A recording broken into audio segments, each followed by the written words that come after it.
Abner Jelin. Yen te parlé de élément ça. C'est Pete Hegseth. Lui-même qui n'a pas de qualification, qui n'a pas d'expérience, mais à cause de l'amitié qu'il gagne avec le président élu Donald Trump, à cause qu'il travaille pour Fox News, eh bien, élément ça, c'est lui-même que Trump choisit pour le mettre sous tête l'armée des États-Unis comme secrétaire de défense. Selon ça que nous apprenons, Trump, personnellement, parlait avec tout sénateur républicain aux États-Unis pour le dire, pas la peine pour yon nan yo pas ta supporter Pete Hegseth. Ça qui m'dou là, c'est information que nous recevons dans bon timamite que le président Trump, personnellement, mettait pression avec intimidation sur tout sénateur républicain aux États-Unis pour y supporter nomination Pete Hegseth comme secrétaire de défense. Et pendant qu'on a parlé là, Pete Hegseth gagne assez moun qui pourra voter pour lui. Et c'est lui-même qui pourra le chita sous chaise très haut ça, comme secrétaire de défense, parce que, mesdames et messieurs, pas un grand républicain qui t'a osé pour désobéir Donald J. Trump. Malgré un secret, en pile dans républicain sa yo, pas à l'aise avec Pete Hegseth, yo pas à l'aise avec manque d'expérience de Pete Hegseth, yo pas à l'aise avec comportement, histoire, la ville, bagay qu'il fait de yo là. Mais mesdames et messieurs, comme on dit déjà, pression et intimidation qui fait comprendre si yo pas voté pour Pete Hegseth, yo pas dépenser des millions pour chasser yo dans la position qui yo est là. Avec menace ça yo, tous les sénateurs républicains campés en ligne et yo pas voter pour me placer Pete Hegseth comme secrétaire de défense. Comme moi te promettre, mesdames et messieurs, je vais faire entendre réponse que Pete Hegseth lui-même était bail à question qui t'a posé à lui-même. Et ou même ou va une chance pour juger. Est-ce que Pete lui-même lui gagne expérience, qualification, ou bien c'est nous-mêmes qui par un mail qui déclarait qu'il n'a pas de qualification ça yo. Mesdames et messieurs, paré ou pour ouais ça qui relève incompétence et comment mesdames et messieurs Donald Trump il pas soucier des compétences et ou pour ouais ça à travers de performances de monsieur Pete Hegseth qu'il choisit pour le mettre sous tête des États-Unis. Premier monde que va représenter nous, c'est un sénateur, une femme, c'est un vétéran qui te bataille en Irak. Mademoiselle perdit tout de pied. Mais c'est un sénateur aux États-Unis qui comprend position secrétaire de défense là, qui comprend comment bagay c'est important. Et bien il pourra aller chercher qu'on est qui expérience Pete Hegseth li gagne pour position ça. Mesdames et messieurs, on va assister ensemble échange entre sénateur ça et Pete. What is the highest level of international security agreement that you have led? And can you name some that the Secretary of Defense would lead? There's three main ones. Do you know? I have not been involved in international security arrangements because I have not been in government other Okay. than serving in the military. So my job has been So to no, the lead answer is no. men Can and you women name in one of the combat. three main ones that the You're Secretary talking of about Defense defense signs? arrangements. I mean, NATO might be one that you're referring to. Status of Forces Agreement would be one of them. Status of Forces Agreement. I've been a part of teaching So- about Status of Forces Agreements. But you don't inside remember to Afghanistan. mention it? You're not qualified, Mr. Hegseth. You're not qualified. You talk about repairing our defense industrial complex. You're not qualified to that. You could do acquisition and cross-servicing agreements, which essentially are security agreements. You can't even mention that. You've done none of those. Mesdames et messieurs, ça crivé là, ça seulement, ta doué faire un monde pour une pause avant qu'on vote pour élément ça, qui pas même connaît agrément yo, level accord qui gagne pendant que la fait diplomatie internationale. Li pas connaît. Li pas connaît combien yo yé, et li pas connaît qui ça que yo yé. Yon secrétaire défense, li pral gen en face li, la Chine, la Russie, Corée du Nord, Iran, avec tout l'autre pays que nous connaissons qui est ennemi des États-Unis. Secrétaire défense là, li doit connaître tout genre de bagaille sa yo. C'est pas ça seulement, mesdames et messieurs. Gagné une alliance qui est les ASEAN, qui a 10 membres là-dedans.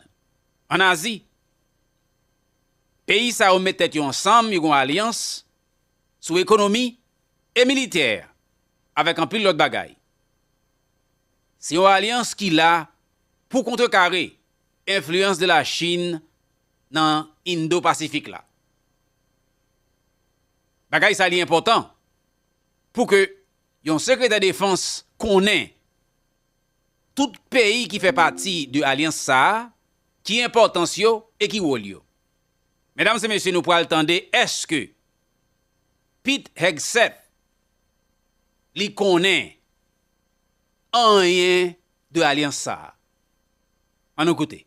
You talked about the Indo-Pacific a little bit, and I'm glad that you mentioned it. Can you name the importance of at least one of the nations in the ASEAN, and what type of agreement we have with at least one of those nations? And how many nations are in ASEAN, by the way? I couldn't tell you the exact No, you amount of couldn't, nations in because you've that, not but I even know we have bothered to allies do- in South Korea and Japan and in AUKUS with Australia, and trying to work Okay. on submarines with them. Mr. and data Hegseth, transfers none with of those them. countries We are have in allies ASEAN. across. None of those three countries that you've mentioned are in ASEAN. I suggest you do a little homework before you prepare for these types of negotiations. Mesdames et messieurs, attendez. Yon moun qui poil secrétaire défense, pas même connaît bagay de base yo. Accord, alliance qui gagne, combien pays là-dedans, et qui pays ça oye. Li pas capable de répondre question ça yo. Et sénateur a déclaré ou pas qualifié pour job ça. Ou pour préparer. Et m'ta souhaité qui va faire des voix. Parce que position ça li trop haut pour. Mesdames et messieurs, c'est pas ça seulement. En pile question te présenter à M. Pete Hegseth pour lui répondre question de comportement comme nous connaissons. Monsieur, selon ça qui sorti, li c'est un Yvonne. Yon qui toujours boit clairin, qui toujours absous. Yo pas le poser monsieur question pour lui répondre oui ou bien non. Est-ce que vraiment li kon sou? Malgré lui-même déclaré si yo ta bail position, l'a suspendre bré. Monsieur qui dit ça? Il dit que si on t'a confirmé comme secrétaire de défense, l'a suspendre pour clairin. Maintenant, mesdames et messieurs, en autant des questions que vous pouvez poser à Pete Hegseth, qui mandait pour le répondre oui ou bien non. Mais qui Jean qu'elle te répondre question ça, on écoute. So while leading concerned veterans of America, there were very specific cases cited by individuals about your conduct. I'm going to go through a few of them, and I just want you to tell me if these are true or false. Very simple. On Memorial Day 2014, at a CVA event in Virginia, you needed to be carried out of the event for being intoxicated. Senator, anonymous True. smears. Just true or false? Very simple. Summer of 2014 in Cleveland, drunk in public with the CVA team. Anonymous smears. Dans deux occasions, Pete Hegseth te sous. C'est pote ou potel sorti côté que le avec un pile monde qui était présent, et un pile témoin. Yo mandé pour le confirmer. Est-ce que c'est vrai ça t'est arrivé? Il fait comprendre que c'est moun k'ap sal non. Anonymous smear. Il n'est pas capable de répondre à une question, yo pour le dire oui ou bien non. Il n'est pas dessous. Yo continue. I'm just asking for true or false questions, true or false answers. An event in North Carolina, drunk in front of 3 young female staff members after you had instituted a no alcohol policy and then reversed it. True or false? Anonymous smears. December of 2014 at the CVA Christmas party at the Grand Hyatt at Washington, D.C., you were noticeably intoxicated and had to be carried up to your room. Is that true or false? Anonymous smears. Vous remarquez, mesdames et messieurs, dans toute instance ça yo, qui monsieur était sous, il n'est pas capable d'admettre ou bien dit non. Simple question. Oui ou bien non. Il ne pas répondre li comme ça. Il fait comprendre c'est moun qui voulait sale non. Malgré te gan pile témoin, c'est moun qui t'a aidé le sorti, c'est tellement sous. Mais il ne pas répondre question. On continue. Another time, a CVA staffer stated that you passed out in the back of a party bus. Is that true or false? Anonymous smears. In 2014, while in Louisiana on official business for CVA, did you take your staff, including young female staff members, to a strip club? Anonymous smears. Tout bagay qui représente il. Anonymous smear. Ça veut dire que c'est moun qui a passé sale non. Pete Hegseth entré dans un club côté femme tout ni ap danser en pile témoin il dit que c'est sale ap sale non. Ça pas jamais fait. Now, the behavior I cited, if true, do you think that this behavior of intoxication, going into these type of establishments, women on your staff being so uncomfortable that they have to file these sort of harassment claims, do you think this is appropriate behavior for a leader? Le sénateur a dit, monsieur, liste bagay sa yo que me présenter à vous-même là. Est-ce que vous pensez, genre de attitude ça, li approprié pour un leader? Pete Hegseth, pas de jamais répondre question. Après ça, mesdames et messieurs, pour avoir l'autre sénateur qui va paraître devant Pete Hegseth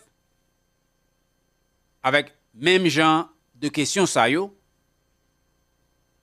Peut-être cette fois-ci il va répondre positive ou bien négative. En nous côté échange là. I have read multiple reports of your regularly being drunk at work, including by people who worked with you at Fox News. Do you know that being drunk at work is prohibited for service members under the UCMJ? Moi entendre dans bouche plusieurs moun dans Fox News qui travaille avec yo qui est toujours sous. Est-ce que vous connaissez que job ça qu'on parle là-dedans là li interdit pour un monde sous la dent? Ça, c'est question qui est posée Pete Hegseth, que nous espérons qu'il est capable de répondre à cette question. Oui ou non? On entend.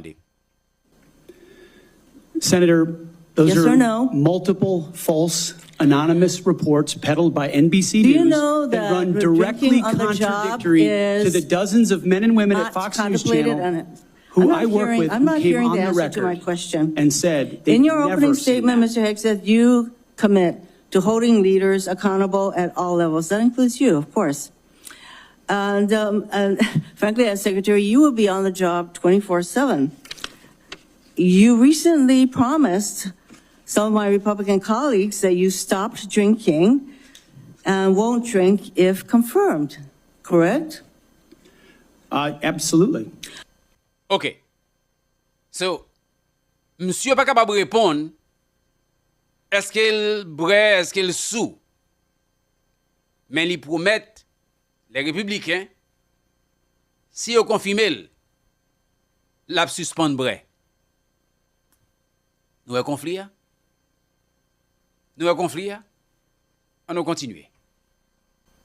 Will you resign as Secretary of Defense if you drink on the job, which is a 24/7 position? I've made this commitment on behalf of Will the you men and women I'm resign as serving. Secretary of Defense I've if made this you commitment drink on on the behalf of job? the men and women I'm serving I'm not because it's the hearing- most important deployment I'm not of my hearing an life. answer to my question, so I'm going to move on. Monsieur Pete Hegseth, vous faites une promesse à collègues yo, républicains yo. Vous dire que si vous avez joué un job là, si vous avez confirmé, vous avez suspendre vrai. Mais considérez job ça, c'est un job qu'on peut le faire 24 heures sur 24. Si vous avez un bois brest, vous avez démissionné, il n'est pas capable de répondre à une question. Après ça, mesdames et messieurs, un autre sénateur pour venir paraître avec un autre dossier pour capable confronter Pete Hegseth. Un bagage infidélité, adultère, pendant que le marié avec plusieurs filles qu'il était couché, fait petit avec eux. Moment ça pas douce du tout. Mais en autant de qui Jean Pete Hegseth lui-même li poil adresser bagay sa yo. On écoute. That occurred in Monterey, California in October 2017. At that time, you were still married to your second wife, correct? I believe so. And you had just fathered a child by a woman who would later become your third wife, correct? Senator, I was falsely charged, fully You- investigated, and completely cleared. So you think you were completely cleared because you committed no crime. That's your definition of cleared? You had just fathered a child 2 months before by a woman that was not your wife. I am shocked that you would stand here and say you're completely cleared. Can you so casually cheat on a second wife and cheat on the mother of a child that had been born 2 months before, and you tell us you are completely cleared? Mesdames et messieurs, oh, you gotta love politics. Élément ça, li marié. L'alfon pas chat, fille enceinte. Fille ça qui est enceinte là, après ça, monsieur, divorcé avec femme ça qu'il était avant, là est marié avec l'autre là.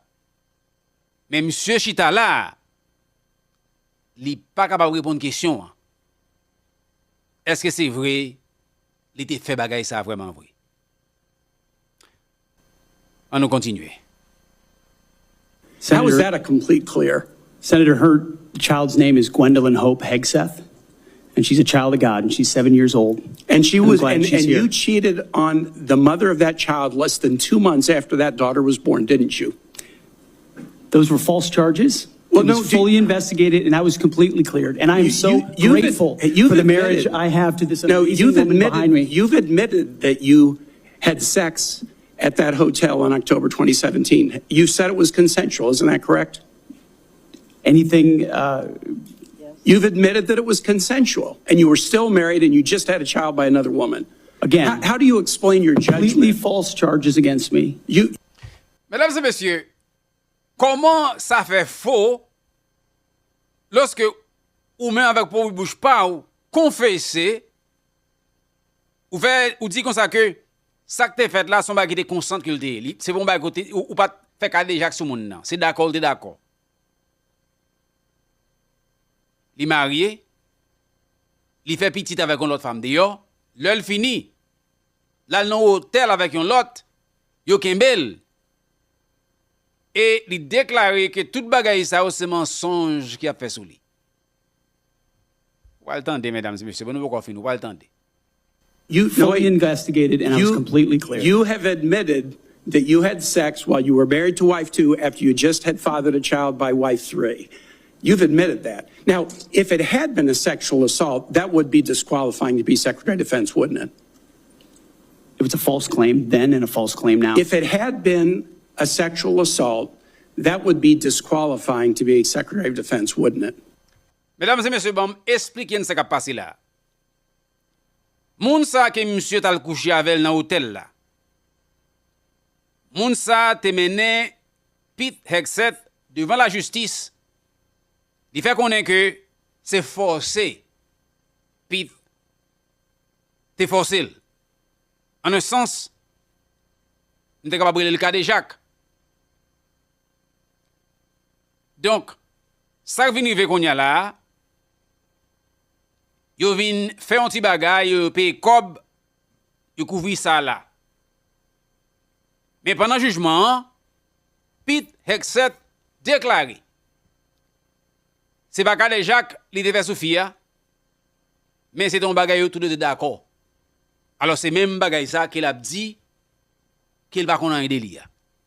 Est-ce que nous comprenons? Il est d'accord qu'il te fait le vrai avec dame non, mais c'est un bagage qui était constant, tout de d'accord. Mais qu'on y a là, l'a déclaré que c'est pas vrai qu'il dit. Pas de sens du tout. Alors, le sénateur a déclaré, il dit, si c'était un cas de Jacques côté fait vraiment, ça t'a disqualifié ou pour ta sécurité de défense. Est-ce que c'est pas vrai? Monsieur pas qu'à répondre à question. Now, songez bien. Yon moun qui parle sous tête. Yon militaire qui gagne des millions de monde là-dedans. Femmes, moun marié. Ça veut dire, monsieur doit gagner jugement pour le connaître. Si un garçon t'a fait un cas de Jacques sur un moun ça pas qualifié pour le secrétaire de défense. Mais Pete Hegseth pas qu'à répondre question. Et c'est ça qu'a discuté là. That was a false claim. So Just you talking can't, about a hypothetical. so you can't tell me whether someone who has committed a sexual assault is disqualified from being Secretary of Defense? Senator, I know in my instance, and I'm talking about my instance only, it was a false claim. But you acknowledge And it was but you fully acknowledge investigated. that you cheated on your wife and that you cheated on the woman by whom you had just fathered a child. You have admitted that. I will allow your words to speak for themselves. You're not retracting that today. That's good. I assume that in each of your weddings, you've pledged to be faithful to your wife. You've taken an oath to do that, haven't you? Senator, as I've acknowledged to everyone in this committee, I'm not a perfect person, not claiming to But be. no, I just asked a simple question. You've taken an oath like you would take an oath to be Secretary of Defense in all of your weddings to be faithful to your wife. Is that correct? I have failed in things in my life, and thankfully I'm redeemed by my Lord and Savior Jesus Christ. In fi- Lorsque situation sale, pas un koto ka sorti, la gueule sous de Jésus. Est-ce que nous comprenons? Lorsque bagay la si tellement sale, ou pas connaît qui j'en pour sorti, la gueule sous de Jésus. Li redeem by the Lord Jesus Christ. Républicain pour Jésus qu'à la ville, of course. al fait fornication, fait adultère, fait toute qualité de crime qui existait, tout bagay sale, pas de problème. Si ma un petit goût de sang sous lui, al sous la croix pour un petit sang, si ma est sous lui, tout effacé. Alors religion, papa. Petit goût de sang.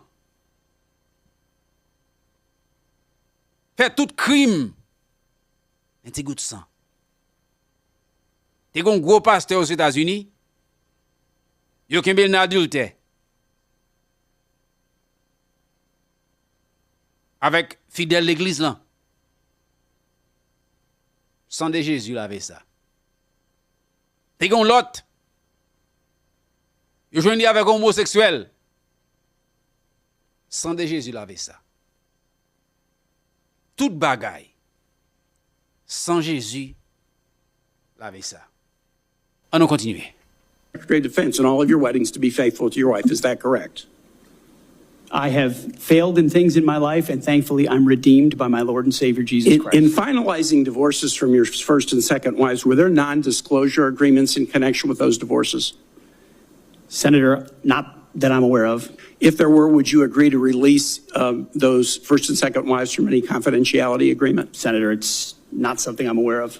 But if there were, you would agree to release them from a confidentiality agreement? Senator, that's not my responsibility. Did you ever engage in any acts of physical violence against any of your wives? Senator, absolutely not. But you would agree with me that if someone had committed physical violence against a spouse, that would be disqualifying to serve as Secretary of Defense, correct? Senator, absolutely not have I ever done that. Ah, attendez bien. Je pose au monsieur une question très simple. Est-ce que j'aime battre madame ou? Non. M'pas j'aime battre madame moi. Pas de problème, très bien. Congratulations.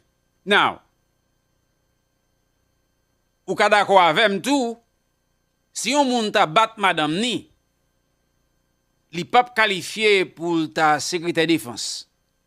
Right? Monsieur pas répondre question. Il pas répondre pour dire catégoriquement. Yon moun qui t'a utilisé force physique pour battre madame ni, li pas qualifié pour ta secrétaire défense. Il pas répondre question. You would agree that that would be a disqualifying offense, would you not? Senator, you're talking about a hypothetical. I don't think it's a hypothetical. Violence against spouses occurs every day. And if you as a leader are not capable of saying that physical violence against a spouse should be a disqualifying fact for being secretary of the most powerful nation in the world, you're demonstrating an astonishing lack of judgment. Mesdames et messieurs, m'pas pas avancer pile toujours. Quand pile bagay, mais m'a campé là. Si on moun pas capable admettre, yon moun qui t'a pris mel pour battre madame ni ou bien madame ni battre mari li, moun sa li pas qualifié pour le secrétaire défense, sou pas ka dil. Jugement ou impair. C'est ça que le sénateur a dit. Ou même qui pourra le servir yon militaire dans pi gros nation dans monde là. Ou pas capable de camper en public pour déclarer n'importe garçon qui t'a battu madame ni moun sa li pas qualifié pour le chita sous chaise secrétaire défense. Eh bien mon cher, jugement ou li impair. Mesdames et messieurs, c'est élément ça. Pete Hegseth, c'est lui-même qui poil secrétaire défense. Comme moi déjà dit nous, tous les républicains poil voter pour supporter monsieur. Même ça qui pas à l'aise. Parce que yon ba pression et intimidation pour yon faire. Malgré nous connaissons bien, républicains qui ont une majorité très petit. Yon pas capable de perdre même yon grain. Avec Trump qui menace yo. Il dit que tout le monde doit rester sous ligne. Personne pas doit refuser voter pour supporter Pete Hegseth. Dans ce sens, mesdames et messieurs, Pete Hegseth, c'est lui-même qui pourra le secrétaire de défense. Si seulement t'as un miracle yon moun, un républicain a décidé, il dit, je ne pas supporter là encore, mais nous pas quoi ça, du tout.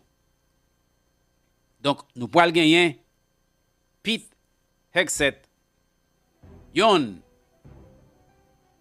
qui n'a pas de qualification, ni expérience pour faire job là.